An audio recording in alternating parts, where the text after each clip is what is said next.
Bismillahirrahmanirrahim. Assalamualaikum warahmatullahi wabarakatuh. Baik, pada kesempatan kali ini saya akan membahas tentang fikih jinayah.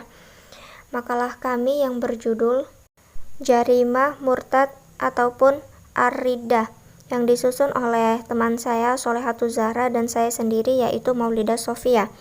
Kami berasal dari Unit 2 semester 3 jurusan Hukum Keluarga Islam Fakultas Syariah yang dibimbing oleh dosen Andi Mardika LC.MA. Baik, yang pertama ada A. Pengertian riddah. Riddah secara bahasa adalah keluar, yakni seorang muslim yang keluar dari keislaman menuju kekafiran. Orang yang keluar tersebut dalam Islam disebut murtad. Murtad adalah kembali ke jalan dari mana kita datang.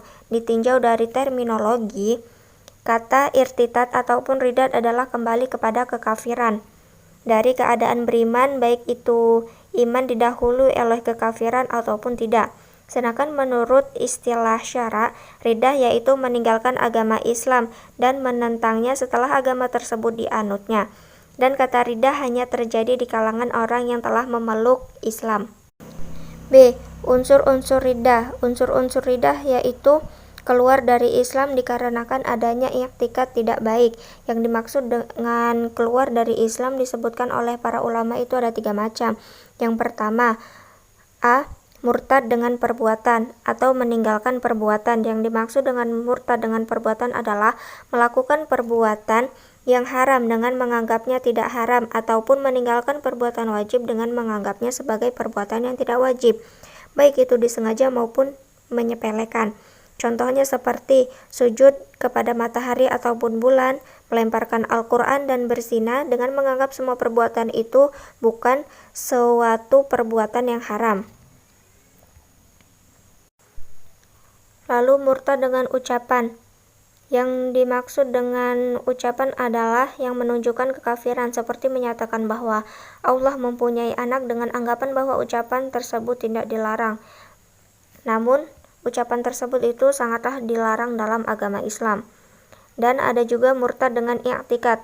Yang dimaksud dengan murtad dengan i'tikad adalah yang tidak baik sesuai dengan i'tikad ataupun akidah Islam, seperti beriktikad kekalnya alam, bahwasanya alam itu tidak kekal namun semua itu akan hancur dan sirna, dan Allah itu sama dengan makhluk, bahwasanya anggapan ataupun i'tikad tersebut itu sangatlah salah karena Allah itu tidak sama dengan makhluknya. C. Macam-macam alat bukti.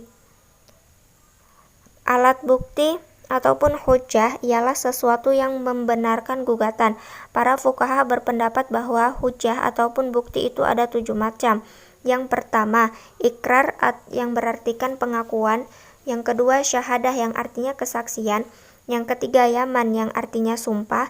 Yang keempat, nukul yang artinya menolak sumpah. Yang kelima ada qasamah yang artinya sumpah. Yang keenam keyakinan hakim. Dan yang ketujuh adalah bukti-bukti lainnya yang dapat dipergunakan.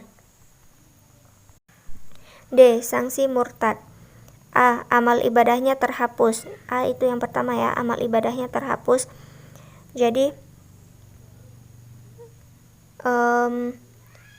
orang yang telah murtad, maka amal ibadah yang dia lakukan selama ini akan terhapus begitu saja karena dia tidak memegang agama Islam lagi. Dan yang kedua ada haknya sebagai seorang muslim itu sirna, sebagaimana sabda Rasulullah SAW yang artinya hak seorang muslim yang wajib ditunaikan oleh orang muslim lainnya itu ada 5 macam. Yang pertama, menjawab salam. Yang kedua, mengunjungi orang yang sedang sakit. Yang ketiga, mengiringi jenazahnya. Yang keempat, memenuhi undangannya. Yang kelima, mendoakan orang yang bersin.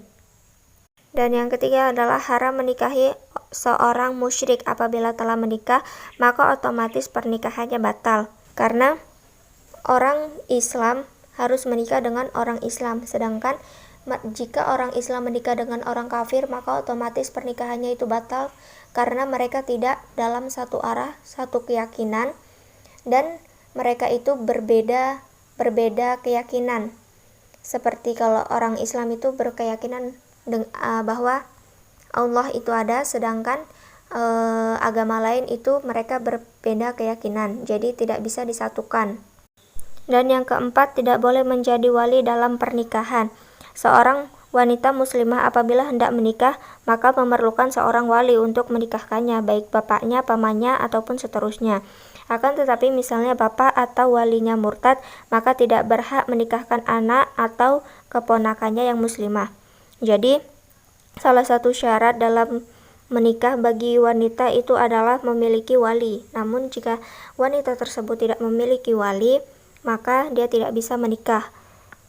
Dan wali ini harus beragama Islam. Jika wali tersebut tidak beragama Islam, maka orang tersebut juga tidak bisa menjadi wali. Pertama adalah tidak mewarisi dan tidak diwarisi hartanya. Apabila seorang bapak meninggal dunia dalam keadaan kafir, termasuk orang yang mati dalam keadaan murtad, maka anak dan ahli warisnya yang beragama Islam tidak boleh mewarisi harta peninggalan bapaknya tersebut. Jadi, jika bapaknya itu selain beragama Islam dan anaknya itu beragama Islam, maka anaknya tersebut itu tidak boleh mewarisi harta dari peninggalan bapaknya.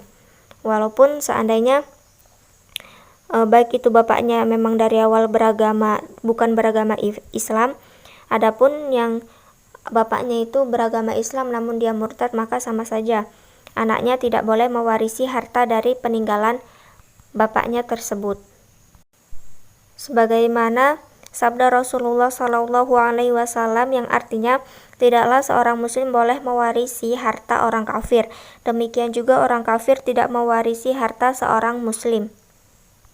Dan yang keenam adalah jika mati tidak disolati, tidak dikafani, serta tidak boleh didoakan apabila seseorang yang mati dalam keadaan murtad dari Islam. Jadi, jika kita beragama Islam, namun ada orang yang selain agama Islam itu dia meninggal. Jadi, kita yang beragama Islam tidak boleh menyolati orang yang berbeda agama dan tidak boleh mengkafani serta tidak boleh mendoakan kuburnya ataupun mendoakan, kita niatkan untuk orangnya tersebut, itu tidak boleh karena kita berbeda keyakinan, jadi kita tidak boleh mengikuti mereka. Dan yang ketujuh adalah jika mati tidak boleh dimakamkan di pemakaman muslimin. Jadi jika ada orang yang meninggal dan kita itu berbeda agama, maka pemakamannya itu juga harus dibedakan. Orang muslim, wilayah orang Kristen, wilayah orang Buddha. Jadi dengan berbedanya agama itu tidak boleh disatukan pemakaman dalam satu wilayah. Jadi harus memiliki wilayah sendiri-sendiri karena tidak bisa disatukan. Dan yang terakhir adalah jika mati dalam keadaan murtad, tidak boleh dimintakan ampunan baginya. Baik, sekian penjelasan dari saya. Mohon maaf apabila banyak kata-kata yang salah. Dan saya akhiri. Assalamualaikum warahmatullahi wabarakatuh.